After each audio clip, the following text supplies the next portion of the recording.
बिहार की राजधानी पटना में हजारों छात्रों ने आज सड़कों पर उतरकर विरोध प्रदर्शन किया। ये छात्र डोमिसाइल नीति लागू करने की मांग कर रहे थे, जिसमें बिहार के छात्रों के लिए ही सरकारी नौकरियों में 90% सीटें आरक्षित करने की मांग थी। इस छात्र आंदोलन को छात्र नेता दिलीप कुमार लीड कर रहे थे, जो पटना कॉलेज से पास आउट हैं।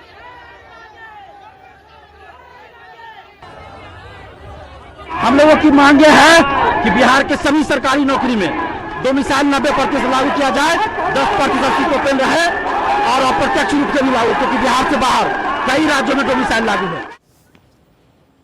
बिहार में छात्र अपनी मांग पर अड़े हैं, तो चुनावी साल में राजनीतिक दलों के लिए लगता है कि मुसलमान इस बार वोट की धुरी बनने वाले हैं। जहां वक्फ कानून के खिलाफ आवाज उठाकर तेजस्वी यादव मुसलमानों का दिल जीतना चाहते हैं, वहीं बीजेपी पसमानदा मुसलमानों की बेहतरी की बात करके अपने वोट में विस्तार करना चाहती है। एनडीए भाजपा की सरकार जाने वाली है।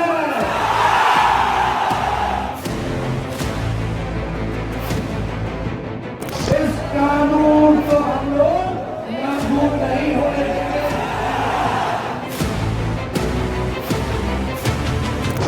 सवाल 17.7% वोट को पाने, गंवाने या बांटने का है। इसीलिए बिहार में मुस्लिम वोट सुर्खियों के सेंटर में खड़ा है। बीजेपी को मुसलमानों में पसमानदा प्यारे हैं, जिनके लिए उसने पसमानदा मिलन समारोह किया। जेडीयू नीतीश कुमार की अगुवाई में ये मानकर चलती है कि मुसलमानों के लिए उसने बहुत सारे कल्याणकारी काम किए हुए हैं। कांग्रेस को लगता है कि राहुल गांधी के संविधान की रक्षा वाली बात में मुसलमानों की रक्षा छिपी हुई है। और वहीं आरजेडी की नजर पूरे मुस्लिम वोटों पर ही है, जिसके लिए तेजस्वी वक्फ कानून को ही रद्द करने का वादा करते हैं। तो फिर अब की बार बिहार के चुनाव में मुस्लिम धुरी पर दोनों नाच रहे हैं, चाहे आरजेडी हो या फिर बीजेपी। एनडीए भाजपा की सरकार जाने वाली है। गरीब आवाम की सरकार बनेगी तो इस बिल को, इस कानून को बिहार राज्य जो है कूड़े के दाग में फेंकने का काम करेगा। जिस तरह आरजेडी ये बोल रही है कि हम वक्फ बोर्ड बिल फाड़ देंगे, तो ये कौन नया चीज करेगा?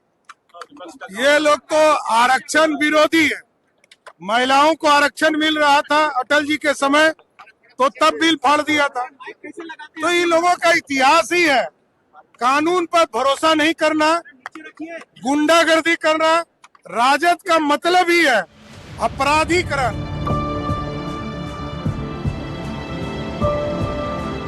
बीजेपी की नजर पसमानदा मुसलमानों पर काफी पहले से है, जिनकी संख्या बिहार के कुल मुस्लिम आबादी की 80% है। यानी बिहार की कुल वोटरों में 14% से ज्यादा तो पसमानदा मुसलमान ही हैं। उनको रिझाने के लिए ही बीजेपी ने पिछली ईद पर सौगाते मोदी बांटी थी। और अब बीजेपी के दफ्तर में प्रदेश अध्यक्ष दिलीप जायसवाल और उप मुख्यमंत्री सम्राट चौधरी की मौजूदगी में पसमानदा मुसलमानों का सम्मेलन हुआ। दरअसल बिहार में 87 विधानसभा सीटें ऐसी हैं जहां मुस्लिम आबादी 20% से ज्यादा है। CSDS के मुताबिक एनडीए को 2020 के विधानसभा चुनावों में 5% वोट मिले थे और एलजेपी को 2%। तब चिराग पासवान अलग से लड़े थे, लेकिन दोनों को जोड़ दें तो ये 7% का आंकड़ा हो जाता है। 2024 के लोकसभा चुनाव में एनडीए के लिए ये मुस्लिम वोट बढ़कर 12% हो गए। बीजेपी को लगता है कि मुस्लिम वोटों का ये विस्तार पसमानदा मुसलमानों के झुकाव के कारण हुआ, इसीलिए वो फायदे का सौदा देखती है। दूसरी तरफ तेजस्वी को लगता है कि 2024 से 25 आते आते बहुत फर्क आ चुका है और ये फर्क वक्फ कानून लेकर आया है। स्वतंत्रता संग्राम की लड़ाई में चाहे हिंदू हो, मुसलमान, सिख हो या ईसाई, सब लोगों ने इस देश की आजादी के लिए कुर्बानी देने का काम किया था। ये देश किसी के बाप का देश नहीं है, ये हम सबों का देश है। आप सब लोग, चाहे फखरुल्लाह खान हो या भगत सिंह, सब लोगों ने शहादत दी। ओवैसी जी वैसे भी महागठबंधन के साथ ही रहते हैं, इसलिए उसमें तो कोई नई बात नहीं है।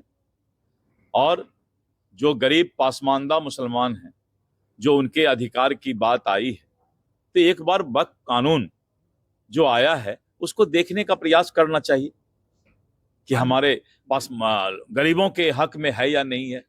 आए लोग जुटे हैं गांधी मैदान में। अब तो इलेक्शन आया है, तो सारे जब बरसात आते हैं तो सभी मेढक बाहर निकलते हैं। बीजेपी बहुत आक्रामक अंदाज में तेजस्वी पर हमला करते हुए उन्हें नमाजवादी से लेकर मौलाना तेजस्वी तक बता रही है, लेकिन तेजस्वी को लगता है कि ऐसे हमले मुस्लिम वोटों की गारंटी बन सकते हैं। एनडीटीवी इंडिया की रिपोर्ट।